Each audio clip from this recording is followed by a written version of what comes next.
What if everything you thought you knew about America was only half the story? What if beneath the highways and skyscrapers there lies another America, older than history, hidden in mountains, rivers, and sacred stones? An America where the land itself remembers and whispers to those who listen. This is the hidden spiritual America. Are you ready to step into its soul? But hidden in America's soil are stories never told in classrooms. Whispers older than the nation itself. Sacred places where the earth is more than earth, where mountains breathe and rivers remember.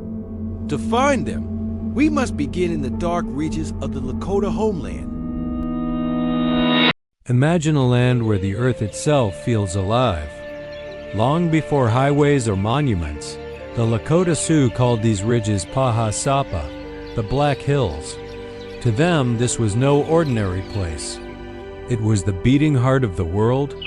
Centuries later, when the U.S. Supreme Court tried to put a price on that heart, offering millions of dollars as compensation for taking the land, the Lakota refused. "How can you sell a grandmother?" they asked. For them, the hills were not property. They were family, even today. The Lakota say the Black Hills are alive, where prayers ride on the wind and ancestors still walk among the pines.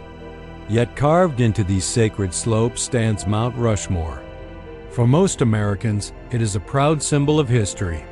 For the Sioux, a wound that never healed. And here, in the Black Hills, America's deeper truth comes into focus. What one nation calls a monument, another feels as a scar. And inside that scar lies the story this land has never stopped telling.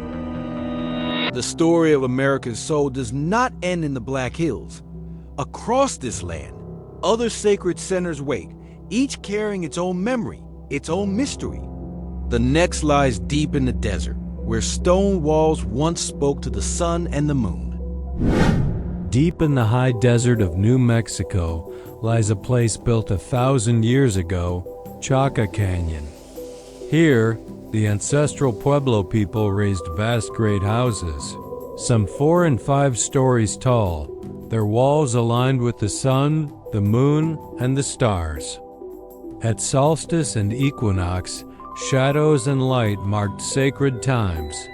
The very stones became calendars.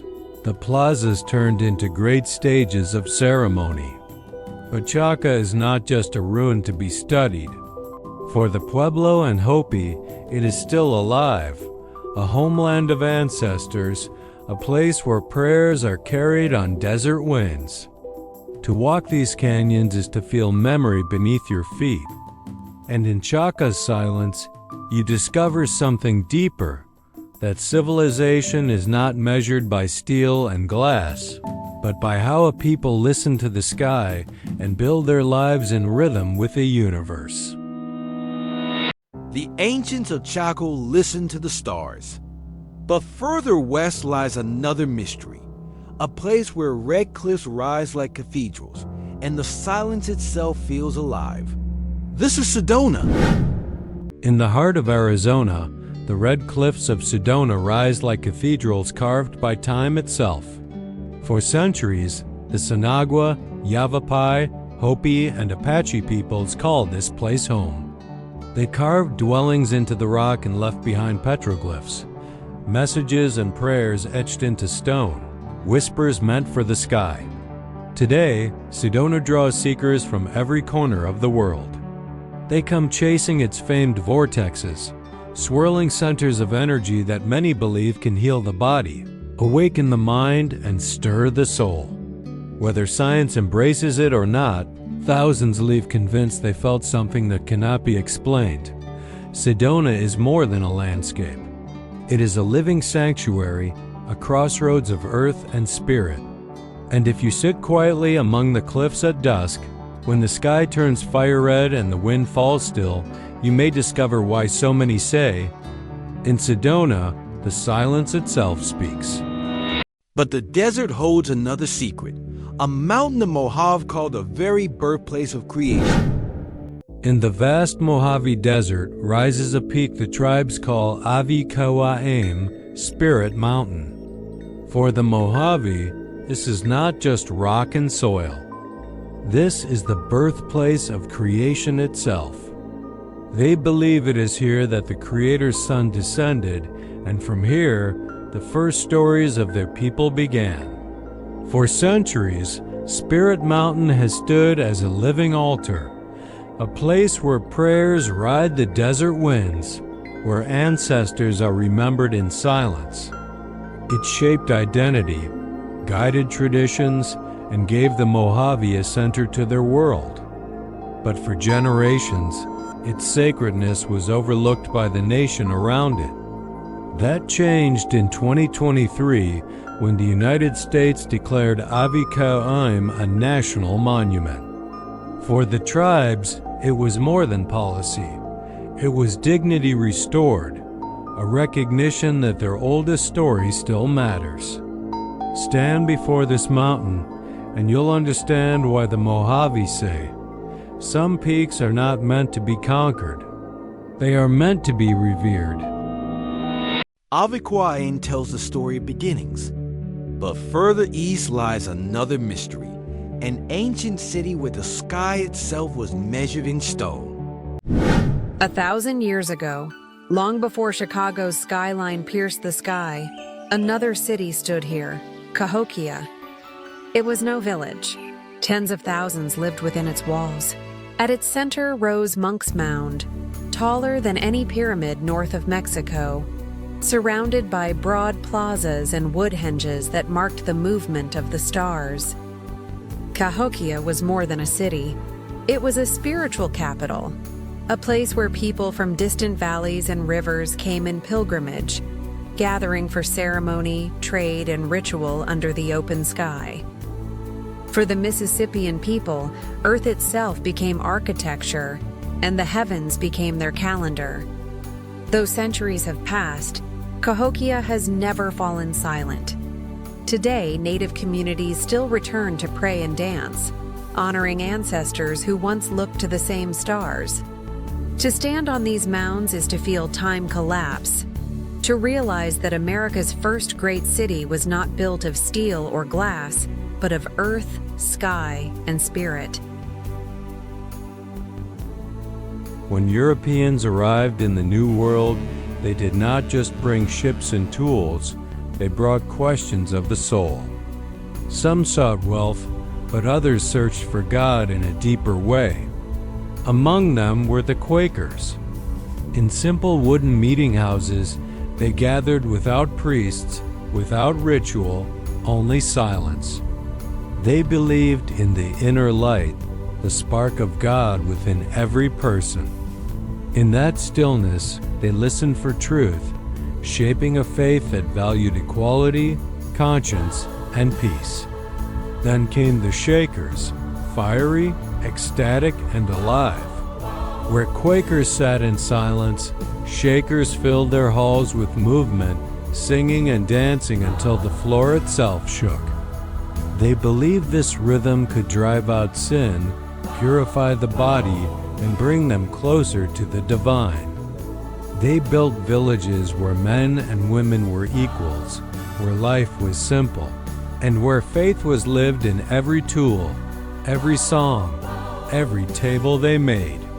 Their numbers were small, but their legacy outlived them in music, in craft, and in the memory that holiness can live in the humblest of places.